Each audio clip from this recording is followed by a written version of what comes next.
از 1 ژانویه سال 2020 حجم جریمه و همه نمود پرداخت‌های حتمی دولتی در تاجیکستان بالا خواهند رفت. در 3 سال اخیر این بار سوم است که مقامات حجم جریمه ها را بالا میبرند و آن را هم به تورم و یا به قرب شوی پول ربط میدهند. میزان جریمه و پرداخت‌های حتمی دولتی در تاجیکستان از روی معیار نشان دهنده برای حساب‌ها تعیین کرده می شود. در حال حاضر یک نشان دهنده برای حساب‌ها 55 سامانی است، ولی از 1 ژانویه سال 2020 آن به 58 سامانی بالا می رود.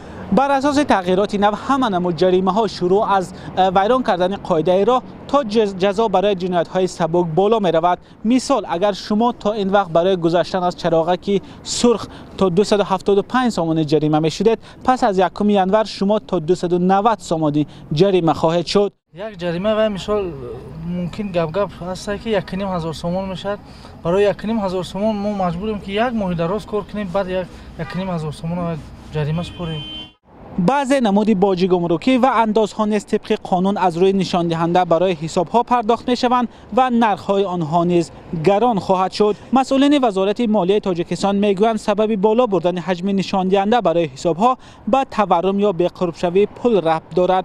مسئولین سرریاست بودجه وزارت مالیه تاجیکستان روز 5 دکبر به رادیوی آزادی گفتند نشان دهنده برای حساب‌ها از روی معیار تورم یا به قرب شوی پول حساب می‌شود. خبر گران شدن جریمه‌ها از ژانویه سال 2020 ساکنان را از حالات نگران کرده است. بعضی از ساکنان میگویند جریمه ها به این هم در تاجیکستان گران است و بالا بردن آن باز هم به جیب مردم ضربه خواهد زد.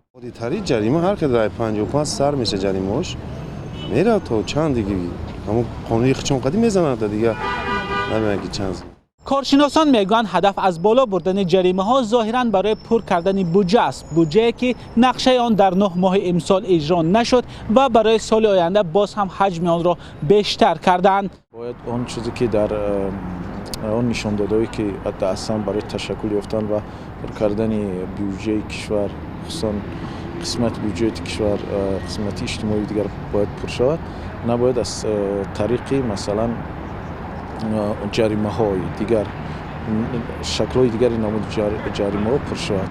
موضوع بالا بودن حجم جریمه ها با نظرداشت وضع زندگی مردم در تاجیکستان بارها مورد انتقاد قرار گرفته است. حالت های هم بود که ساکنان در پی جریمه شدن دست به خودکشی زدند.